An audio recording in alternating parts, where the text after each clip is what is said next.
All right, guys. So we are back with day one of lesson three. We're going to continue on part two. This is right where we left off talking about basically the Cotton Kingdom, slavery, how it's going to expand as the Cotton Kingdom expands. So now, how does the North and West end up promoting slavery? Well, slavery was a Southern institution. However, Northern and Western factories, businesses, and banks will indirectly promote the enslavement of people through their commercial links with the South. So, although slavery might not be practiced in the North or parts of the West, it's still the North and West are still going to be responsible for promoting slavery basically just because they do business with the South. So, slave labor produced the cotton and other raw materials that fed the textile factories and other industries in the North and West. So, basically, because slave labor produces the cotton and then the northern mills buys that cotton to turn into fabric, they're supporting slavery. And slavery would also enable them to thrive. So, because they're buying this stuff cheaply, because basically the labor is free, the price of it is a lot less than if they had to pay people to pick the cotton and clean it and do all that stuff. That would cost a lot more, but because slave labor is producing it, it's very, very cheap to buy this cotton. And so when families in the North and West buy goods produced by enslaved workers, they too will help support the South's slave based economy. So anytime you're buying clothes or fabric made um, from cotton that was harvested by African Americans, it will indirectly be supporting slavery. So the South will rely very heavily on plantation agriculture. Now, cotton will be the South's most profitable cash crop, and cash crops are basically any crop sold for money.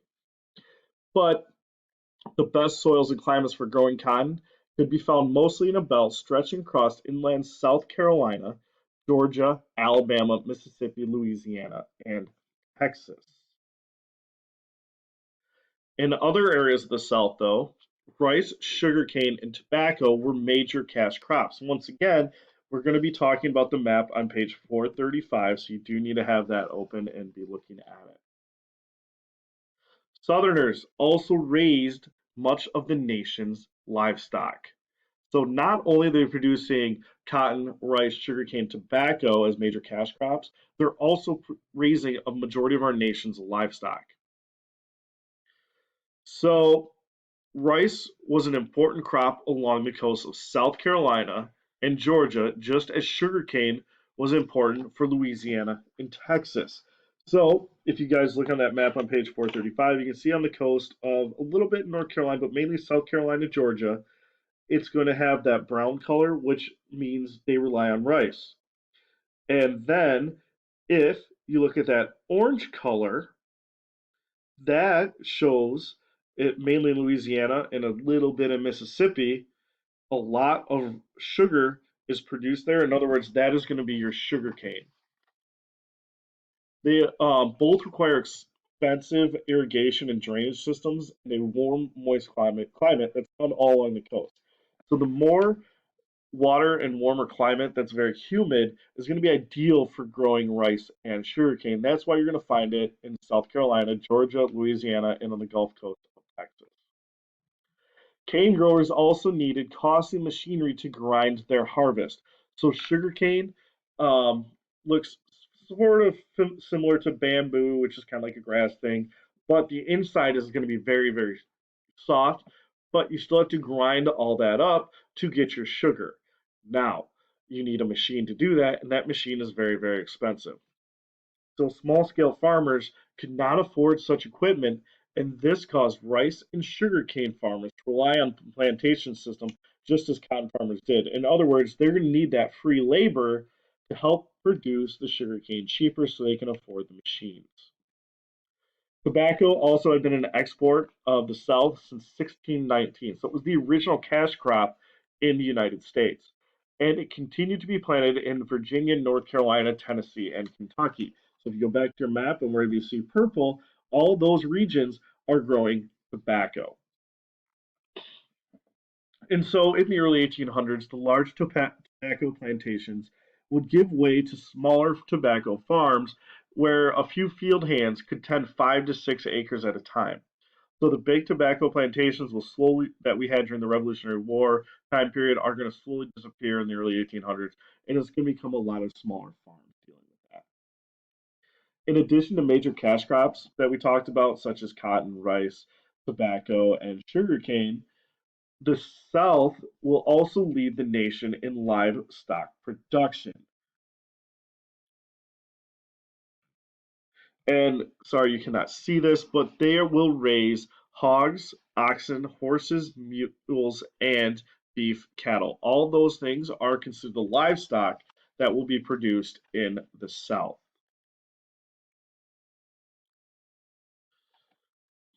Now, this limited southern industry will create some problems in the South, but most of those will be explained later on as we get closer to the Civil War in 1860.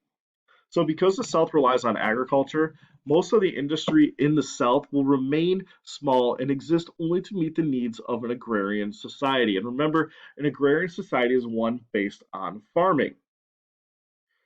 This contrasts with the North with its increasingly urban society and large and diverse industries. So remember, the North, a lot of people are starting, well, not a lot, but there's a steady stream of people moving to the cities, creating an urban society with a lot of diverse cultures and industries. You're going to see a lot of different kinds of factories in the North, whereas the South, pretty much everyone still relies on farming. Southern factories also made some agricultural tools such as cotton gins, planters, and plows. So yes, there are some factories in the South, just not nearly as many and on as big of a scale as we have in the North. Other goods such as ironware, hose, and jute, which is a hemp-made cloth, were also made in factories in the South. So even with these things, though, the South will lag behind the North in manufacturing because planters invested in land and slaves. So instead of spending their money on factories that they're making, so the money they make, instead of spending it on factories like they do in the North, they're going to instead invest in land and slaves. And slavery will also reduce the need for Southern industry because they can so cheaply have basically free labor, and they're going to use this free labor to grow all their crops. And in the North, people buy a lot of consumer goods. And because we're able to buy a lot of consumer goods in the North because people have jobs and money, in the South, though, slaves could not buy anything because they just don't have money and they don't have the freedom to do that. So without a large group of people able to buy stuff in the South really has no need for industry. Now, moving on, talk about some southern cities. Although the South was mainly rural, there were some major cities, though, in the South. New Orleans, Louisiana, Charleston, South Carolina, and Richmond, Virginia will be three of the biggest cities and largest examples that we'll have for cities in the South.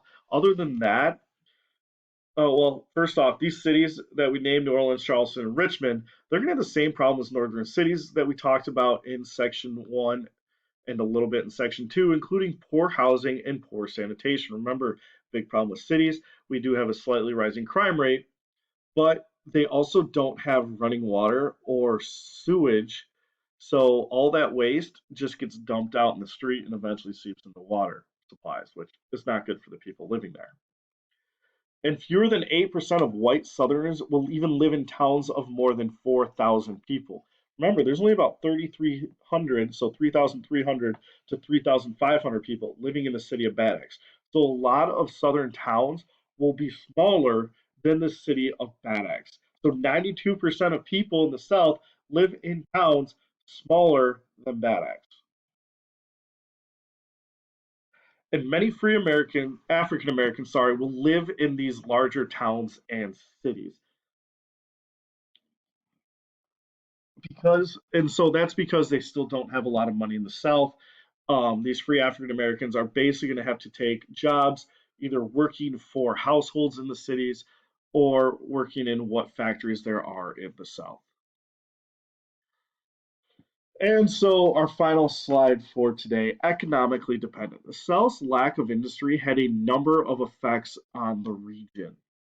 First, because there were few industrial jobs, people in the South had few ways to escape the poverty of life on a small farm, whereas northern farmers could move to cities and take factory jobs. So these small farms in the South basically are only really producing enough food and goods to really take care of yourself, not make a whole lot of money off of.